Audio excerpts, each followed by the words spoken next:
Yeah? Yes. Yeah? Yes. Watu wanatoka mbali. Watu wanatoka mbali. Mwambie mwenzako watu wanatoka mbali. Watu wanatoka mbali. Sasa wacha niongee watu wa 19s, 18s hapo hadi 19 hadi 2005. I think mko area. Hao sasa hao ndio majensis. Hao ndio waje? Majensis. So unapata kama mama amefanya nini? Mama alienda soko akakuja na samaki. Vile alikuja na samaki akapika samaki, watoto wamekula lunch, ikabaki kidogo, akasema sasa hii imebaki tutakula usiku. Sasa mimi mwenyewe atakula, anasema kila mtu aende atafute kuni, mwingine aende maji, mwingine aendea nini mambo ng'ombe, mwingine afanye usafi. So unapata kama mimi kaona acha niende nitafute nini?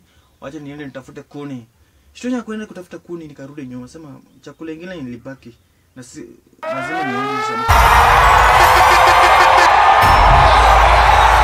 Kutumia hapo nyuma kukula samaki inachukua hata 3 months ndio wakule samaki kwa hiyo nyumba.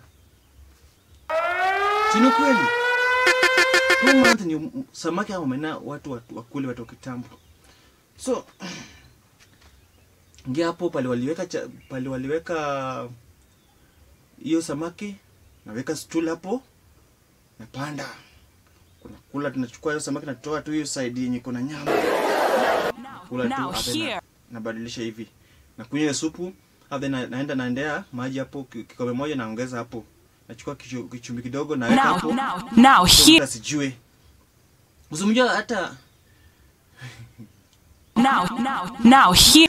Na umejua tuko wengi kwa nyumba. Unapata kama sisi tuko watoto kama 7 hivi. So unapata kama umejua tu vizuri hakuna mtu atajua. Hiyo ni jinsi.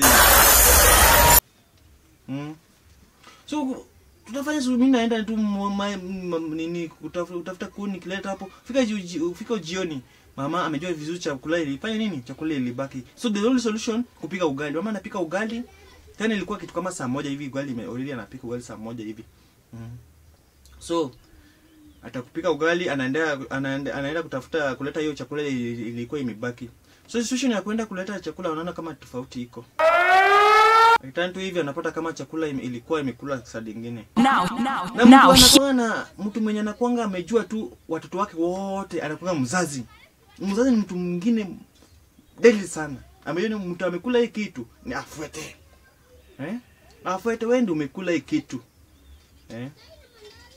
So hata nani amekula hii kitu? Kwanza tu nani amekula hii kitu? Kila mtu ameni. Si mimi. Nani amekula hii kitu? Si mimi.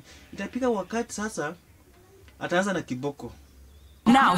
Now here the kiboko. Itafika sasa mimi mwenyewe ndaseme ni mimi nilikuwa nimeonja kidogo. Nilikuwa nasikia. So mtu mwenye anakuwa na kile mzazi mtu anakuwa na kile. So hiyo ni mambo ya enzi kitambo. Unachapwa kiboko hadi wewe mwenyewe ushangaa. Unalala bila kukula chakula, unalala bila kukula. Hiyo siku watu wanakula na wewe ukuli. Wewe ni mwizi. Ukuli. Tena kulala, unalala chini. Kwa mkeka hiyo unachukua nini unakuwa unalala. Hadi asubuhi. Asubuhi ikifika tu hivi unaenda shamba. Anakuambia wewe jana ulikuwa mwizi, ukakula chakula, sasa lazima mwizi lazima afanye kazi. Hakuna jana sio huko kula na uweli shamba. Lazima. Wajana siku hizi watoto wa siku hizi, mtoto anafanya makosa. Sasa bado mtu anaitwa daddy na already amefanya makosa. Daddy. Now. Hapo kitambo hakuna kitu kama daddy Now here the daddy hakuna, hiyo ni kiboko. Asante sana watu wa African Shoes.